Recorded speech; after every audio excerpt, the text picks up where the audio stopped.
welcome. This is the Public Works Podcast. My name is Joseph Blackman, and today we got a real treat for you.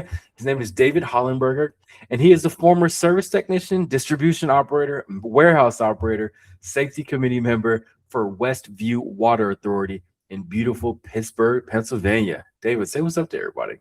Hey, I'm glad to be here. Thanks for reaching out. For sure, man. For Let's sure. see what we can do today. So you probably got one of the longest titles that I ever had. I know it's, it's a lot in the title, but service technician, distribution operator, warehouse operator, safety committee member.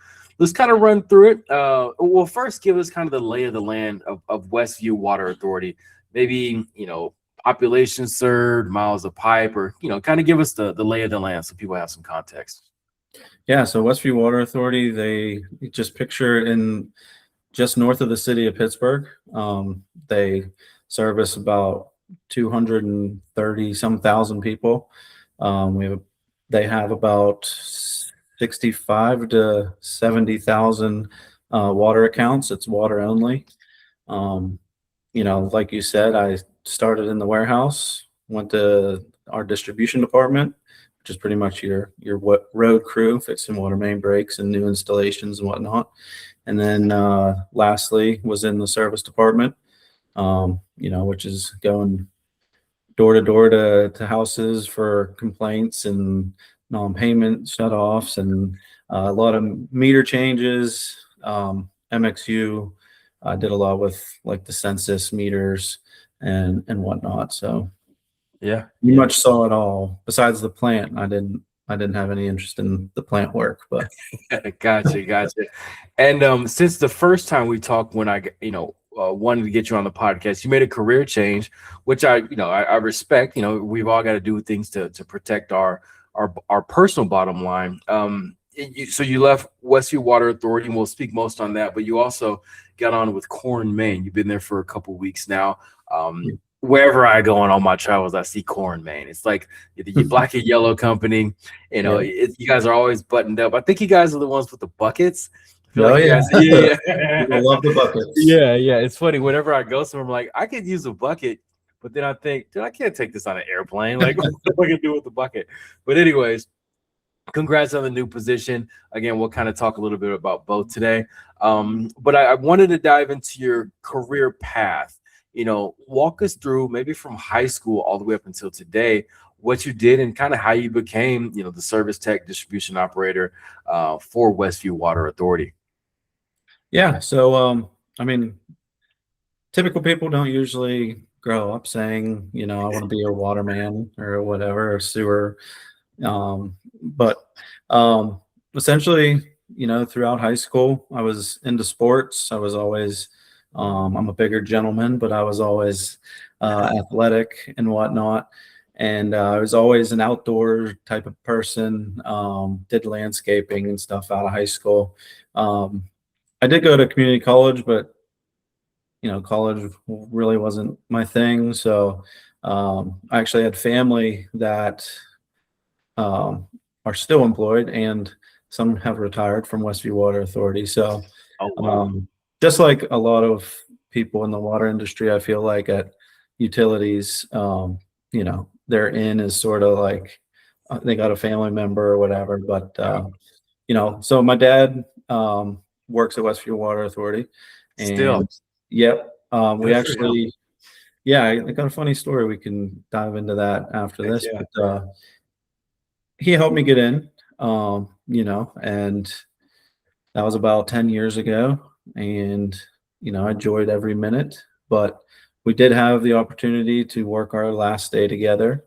I always joked that I was going to beat him out of Westview Water Authority because he's at retirement age. He's actually retiring at the end of the year. So that's why I always joked. But it was great. It was great to work with him. Got to show me a lot of different things. One of my role models. Yeah. So it was great. But, time goes on, and we'll get into, how I made the move here in a little bit, I'm sure.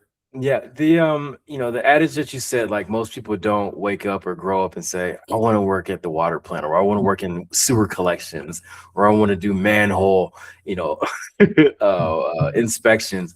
Yeah. Why? Why do you think that is? Because there are people that grow up and say, I want to be a plumber, I want to be a carpenter, Mhm. I want to, be a cement guy. Like, but nobody really goes into the water side. Is it? I mean, you kind of said it that like most people get into water because they have a family member. But maybe give me your thoughts and some of your, anecdotes on the 10 years you've been with Westview, like where people came from and kind of what walks of life came through that door. Yeah, I mean, I feel like the water department sort of gets like a bad name. You know, you see the water department out fixing a main break on a street, and most people are just like, man, those guys again. They broke the water line. What are they doing? Or they make the comment like, oh, there's six guys standing there and none of them are working and whatnot. So I feel like just generally they get a bad name. So I don't know if that has an effect on people like not wanting to get into the industry or whatever the case may be. But um, you know, generally I think as far as like sort of like recruitment into the industry, all I could say is like there's so much room for potential. You think of a nurse, you get into nursing, and it's, generally you're a nurse, but once you're a nurse, there's so many more doors that open. It's true. Um, and, that I was kind of trapped in the mindset when I first got into the water industry. Like, all right, I'm here digging holes, fixing main breaks. I'm going to do this for another 50 years before I can retire. And, Yeah. that just didn't sit right with me. Yeah. So I was like kind of stuck in that mindset for a while. But then once I got into like the service part of the company and was able to go out and see more of like the actual technology that's involved with the water industry, and what it can mean to expansion in the water industry, sort of opened up my eyes to what can be. So, one thing I want to say for the crowd is like, don't be stuck. You're not going to be stuck in the water industry. You don't have to be a hole digger the rest of your life. There's plenty of ways that you can expand in your career for sure. Yeah. Yeah. A lot of people kind of talk bad about the nepotism in the industry, but I personally think that like if you look throughout history, the cobbler's son also made shoes. The farmer's son also did, the sheep herder, his son did, herded sheep in the next generation. The horseshoe guy, his son did the horseshoes, because that nuance is transferred from one generation to the next. All the stuff that you see your dad came home with, in your younger years, you picked up on that, through osmosis, and then you get on with the, with the water authority, and now you have somebody built into your Rolodex that can answer those questions and make you a better operator. So like I'm okay with family members getting in Oh because yeah. other family members were already in, because I think it makes it more efficient. I mean, I hate to say it, but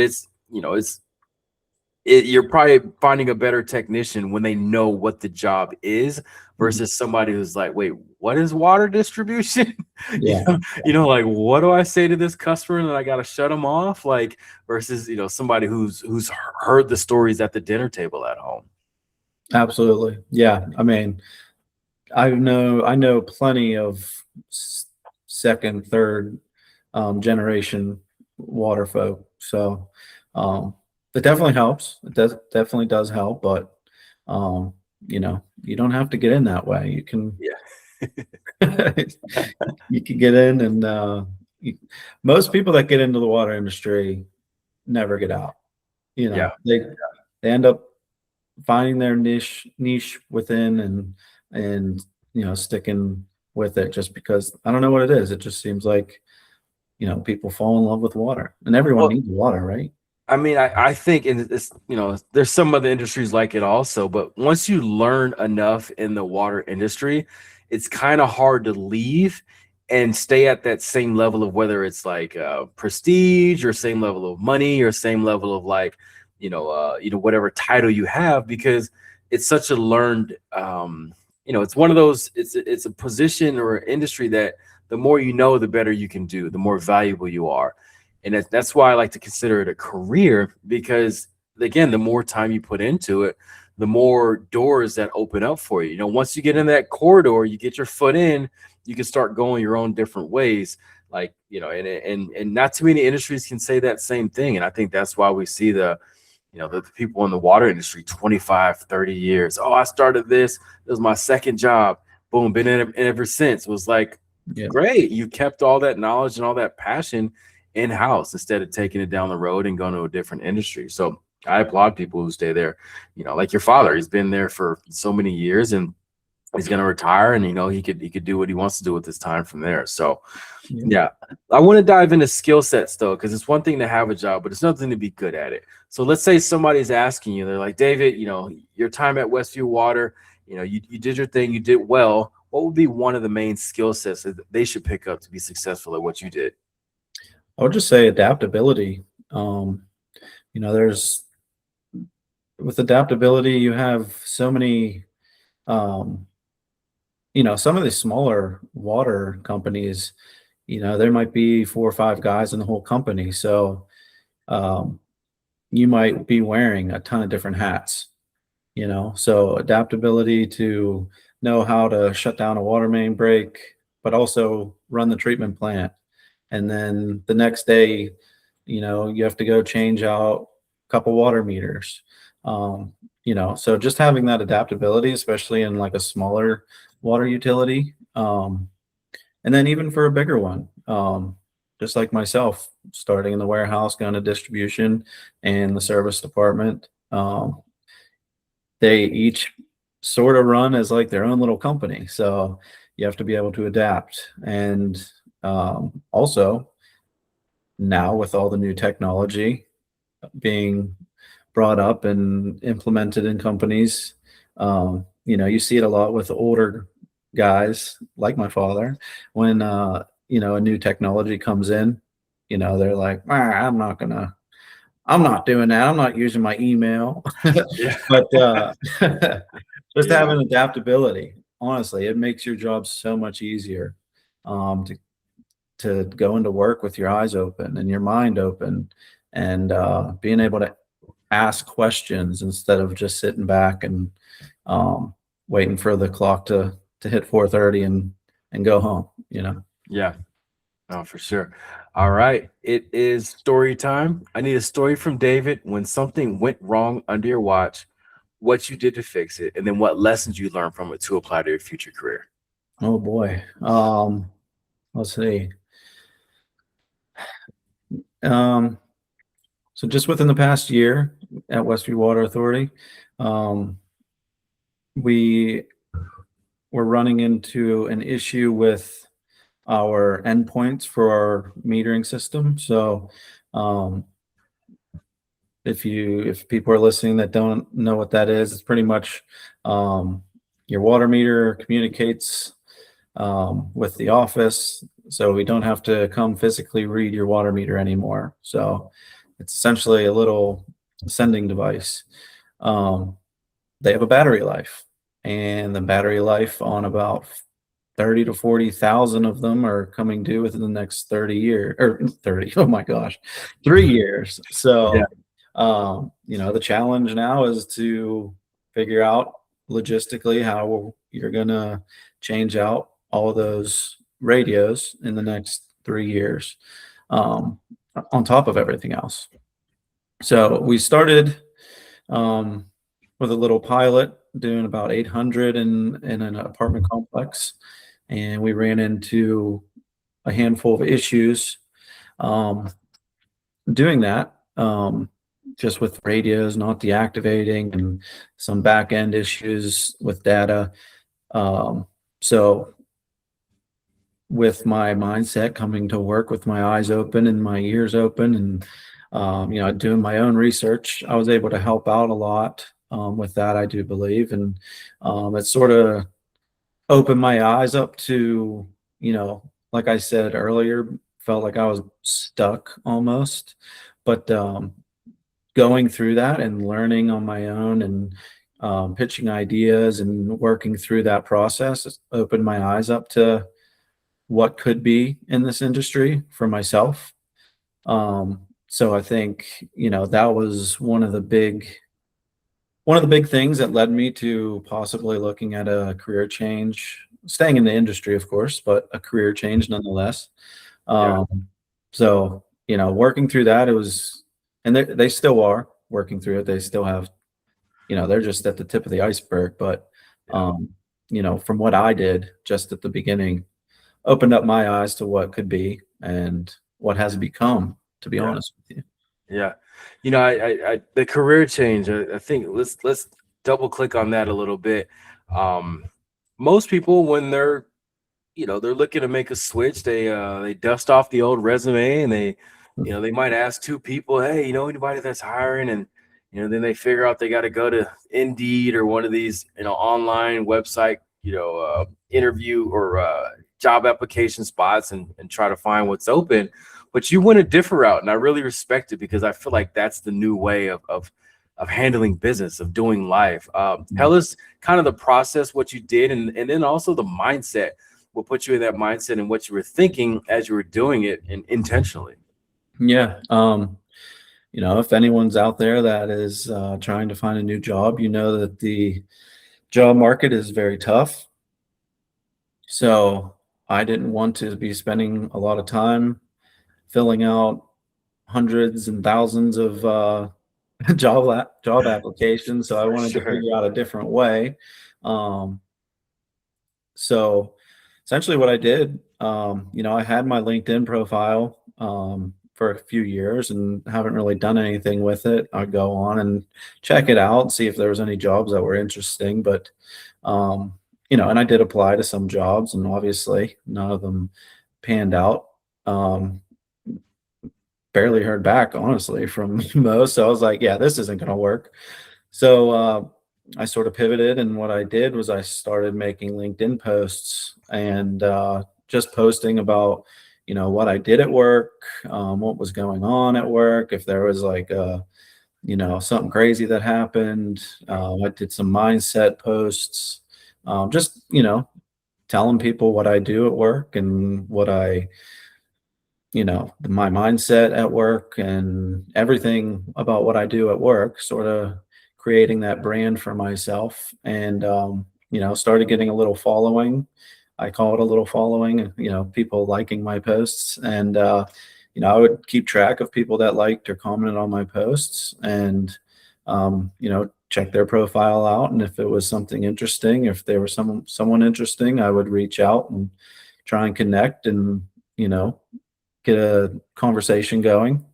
And one in particular conversation that started from my posts ended up getting me the job at Core and Main. Is one of the main drive. I wouldn't be employed at Core and Main right now if I didn't make that connection through LinkedIn. Yeah. So Yeah. Gosh, that's crazy. It's what you did, I guess, and to put a ribbon on is you created a personal brand. right, And to be honest, everybody has their own personal brand. Sometimes it might not be the best brand. Sometimes it might be a brand that nobody knows because we haven't put it out there yet. right, And I love how you just took the initiative and says, these are my thoughts, these are what I'm doing, these are my anecdotes, this is my life, you guys are going to see it. And to be honest, I think more people should do that because it opened up a door for you to find a different employment. And I think it also, just career wise, when you tell your story, other people get inspired, other people get motivated. yep, Other people realize that they're not alone. You know how bad it is when you're in a position and then like no, you feel like nobody else knows what you're going through. But yeah, then you see a post online of somebody who does something similar to what you're doing across the country or across the world, and you go, "Oh, I'm not alone." And yep, I feel like that communal aspect is what social media should be for. Like we shouldn't be looking at TikTok dances. We need to yeah, we need to hear David's mindset and what he's thinking on the job. Like that's what we need. So yeah, I applaud you for doing that. I wish more and more people would do similar things for that, and not just for the money or for a better job, but just again, tell your story, tell your side of the Mhm. story. Because how often is there a camera in the face of a water guy, for something positive? You know, it's Yeah, always like, it's construction on Fifth Street because there's a sinkhole, or or like, yeah, there's a water main break and nobody's got water and the hospital's got to shut down and this and that. Like, it's never for like, anything positive. So I think again, once you guys can tell your own story, yeah, mhm, which with social media everybody can do now, it makes the world a better place and it makes people aware. You yeah, know, I'm sure like your aunt in Arkansas, it looked at your LinkedIn and go, "Oh, that's what Dave is doing. Like that's what he's always talking yeah. about." And it just makes the world a better place. So I appreciate you doing that. Let's go to the next question here. So I always like to know how people upskill themselves. Again, you can get a job, you can get into an industry, you can get a career, and you could be working, but do we actually get better and better? So give us David's info diet. Like, what do you do to keep progressing year after year after year to get better? Yeah, I mean, I sort of hit it a little bit earlier, but just asking questions. I've never been afraid to ask questions. That's one of the biggest ways you can learn, especially in the water industry. You don't have like, you don't go through an apprenticeship or anything. You don't really go to classes until you need CEUs for your, state license. So, you're pretty much thrown into the wolves when you start. So, asking questions is huge. And on top of that is self-teaching is honestly one of the biggest attributes that I can put on my name is Sure. you know, don't just go to work and listen to um the little spiels that they'll put on like 30 minutes at the beginning of the day. Like, don't be afraid to go out and do your own learning. Um, Mm. you know, that was one of the biggest things that helped me grow personally and at work, to be honest. Um, What are some things are you looking at reading wise, or some publications you're looking through, or books, or kind of give us a peek behind the curtains of what you're actually reading and looking into? yeah, I mean, I just honestly, I don't even I honestly don't even look at like the titles. I would just like scroll through social media or LinkedIn Yeah. and look at posts. AI has helped a lot. Yeah. Get yourself a chat GPT buddy There and you just start talking and ask some questions. Make sure the sources are stable because sometimes that give you a little bit bad information. But honestly, everything. To be honest, if there's a water magazine laying on the table at work, I would look through it. If something caught my eye, I would read it. Same thing Yeah. on social media, LinkedIn, um, ChatGPT. Obviously, Yeah. is I love talking to ChatGPT. You're like, hey, I saw this. What's this about? Really. And you know, Yeah. No, I like it. I like it. What's the biggest misconception about what you did at Westview Water Authority? What is something that you're at a dinner party and somebody asks you, David, what do you do? And you told them, you said, I'm a service technician, distribution operator, warehouse operator, safety committee member for Westview Water. What do you think they thought when you told them that? I mean,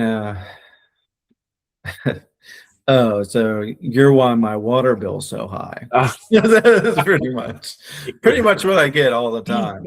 Um, yeah, yeah, but but they pay for Netflix and Prime and their phone and all that. But yeah, anyways, go yeah, ahead. right. The biggest misconception is, we said it earlier, they see like six guys standing on the side of the road and don't understand, the scope of what's going on and all the safety aspects that go into that. Um, as far as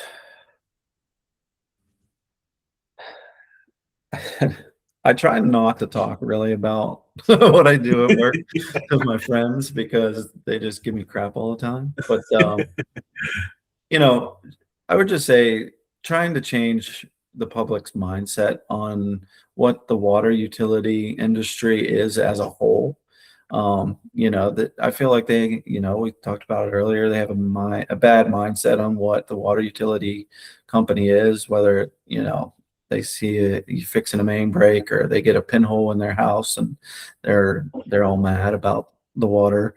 But changing the mindset of what the water utilities doing out there. They're out there providing safe and reliable drinking water to the community.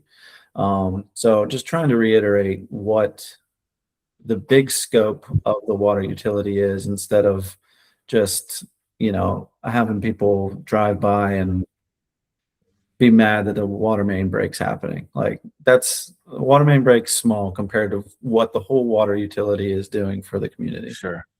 Yeah. Yeah. A lot of people focus on the aging infrastructure of our communities. The pipes that are old, the plants that are old. Just everything's old and needs to be replaced, and we don't have the money for it. I like to focus on the aging workforce of our industry. Those who, kind of like your father, been around for years and years and years, know everything. Even yourself, you were there for 10 years, over a decade, and you left, and you're taking a certain set of institutionalized knowledge with you, and that is leaving the utility or the authority. What have you seen that's worked in regards to getting out of Mr. Hollenberger's or even David's brain to keep it internal, so that next generation doesn't have to bump their heads on the same things you guys did? Yeah, I mean, it's going to be hard. What do they call it? The silver wave or Silver tsunami, yeah. silver tsunami? Yeah. It's going to be tough just because um, that group holds on to that knowledge so tight.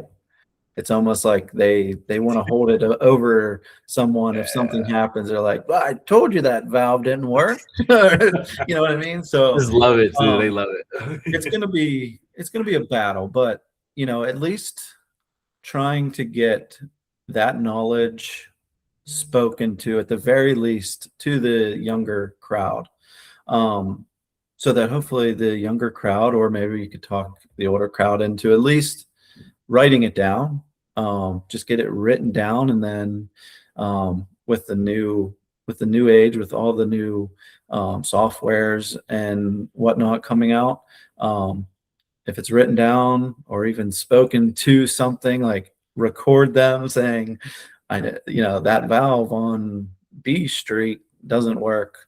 Being able to get all that information out of their brains and getting it into like a software or something that you can remember. You could click on a button and say, this valve doesn't work, or we only get, you know, 10 turns on a 6-inch valve, or, whatever the case may be.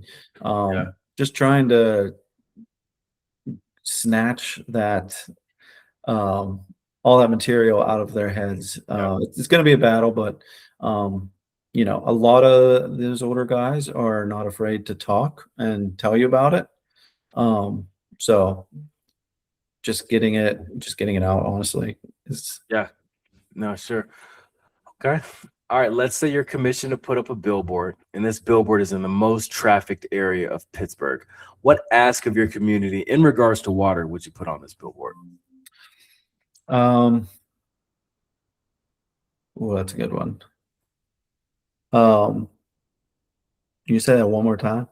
Give me a couple Let's seconds. say you got to put up a billboard, and this is David's billboard. This is your ask of the community. What can they do to help out the water authority locally in regards to water?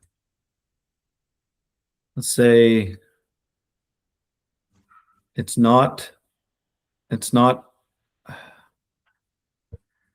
it's not the company's water system, it's all of ours. Mm, And off of that, pretty much meaning like try and take care of the pipes. If you see, a wet spot in the ground, call it in. If you see something funky going on with your neighbor, you might think he's stealing water to water his lawn in the summer or something. because it all comes back Yeah. to, you know, the customers obviously paying the bill. So if the utility is able to fix a leak that's small before it blows up and destroys a whole street, that takes the whole community to work together to try and keep a utility operational, to be honest. Yeah, no, for sure. Thanks for that. All right. I always like to leave a space on the show for you to thank mentors that you had along your journey. And then I want you to give a word of motivation and inspiration, let's say to your service technicians and operators across the country. All right. Well, I'd love to thank my dad. Obviously, he had a lot to do with me getting into the industry, and working with him, I got to, work side by side with him, and he taught me a lot. Um, and then, I mean, there's too many to say on here, but anyone that ever helped or listened to me,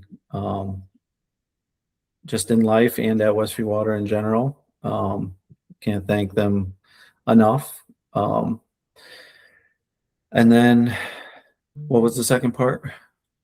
Give a word of inspiration and motivation to your distribution operator and technician counterparts. Oh, yeah, just never feel stuck.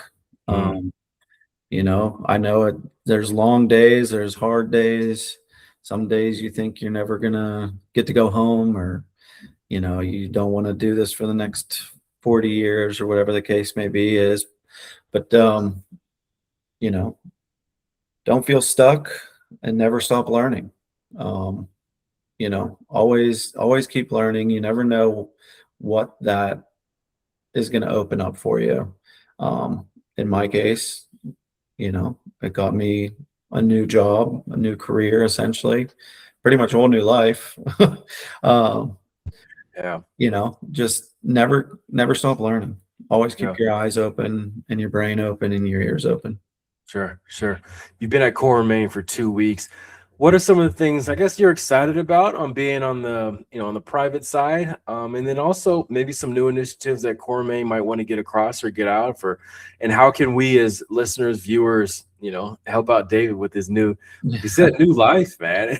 Yeah, I mean, it is truly a new life. I work from home. This is my home office Okay, now. I like it, man. Yeah, so I'm on the AMS group. It's a national group for Core and Maine. It's AMS stands for um, Advanced Monitoring Solutions. So pretty much, I'm going to be covering the Northeast, so pretty much like Delaware, Pennsylvania, up to Maine. But we have the whole teams throughout the nation. We pretty much focus on smart utility, so leak detection, um, sampling, anything that has to do with software monitoring. We help utilities with that. So it's pretty much a broad team. We pretty much say if you have a problem, we have a solution. So Yeah, you know it's exciting. I am new. This is my second week. I had the opportunity to travel a little bit just to get my eyes on yeah. What's different that like? things that was going on. It's You're crazy. on the It's road. You got a company car. Like you're not it's in boots. You got like a decent shirt on. Yeah, it's like I said, a whole new life. Yeah, Working from home, getting to yeah, travel, both things you definitely don't do yeah. working at a utility.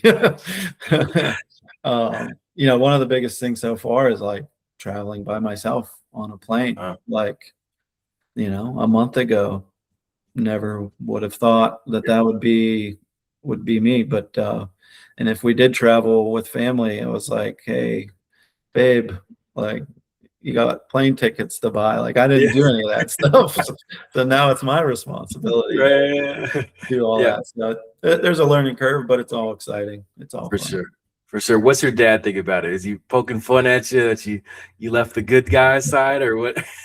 He's happy for me. He's Yeah, happy for me. He that's knew, he always make the joke like, oh, you're going to use your head more than a hat rack. yeah, You know what I mean? So yeah, yeah, yeah. he's excited. Good stuff. Good stuff. All right, let's say I'm coming to town. coming to Pittsburgh, Pennsylvania, and I text you ahead of time. I say, David, where can I go to get the best burger in town? Where are you gonna send me? Ooh, well, it's not considered a burger, but if you're coming to Pittsburgh, you got to go downtown to Perpany Brothers before the Steeler game. Okay, I gotta say it like that too. That's Pittsburghese, yeah. In translation, that means go to Permani Brothers downtown before the Steeler game. Okay, Permini Brothers. Permani Brothers. It's a sandwich shop. It's been in Pittsburgh forever. They're famous. Okay. If you haven't heard of it, shame on you. I love it. Did you go to any of the draft activities? They were in Pittsburgh, right? I did not. I'm like 15 minutes away from down there too. Oh, really? But between the crowd and we're actually putting a new kitchen in my house, so I was doing a bunch of stuff with that. Okay. But it was crazy. It was great to see on TV anyway, just seeing how they, made the city look and whatnot. But I did not partake, but my brother went down. He said it was a blast. That's cool. That's cool. New kitchen. You're gonna paint that white wall behind you, man. You got a lot going on, man. Yeah. Going up. Well, David, thanks for hopping on the show today. Thanks for sharing your wealth of information and knowledge with us. To all the listeners out there, make sure you share this with somebody who you think needs to hear it. David, drop your links, or where can we find more about you and at Corn, Maine? Yeah, I mean, I'm at. You went through that a little fast, blurred up a little bit. What was that? Just tell us, where can they find out more about you at if they want to, talk to you about some Corn Maine product or service? Oh yeah, I mean, you can find me on LinkedIn. I'm very active on LinkedIn. Otherwise, you can look up Corn Maine and ask for someone on the AMS team, and they can help you out. And if not, they can lead you They can lead you to me. For sure. If you're in the Northeast. Gotcha. All right. Well, David, once again, thanks for hopping on. This has been the Public Works Podcast, and thank you, everybody, for tuning in.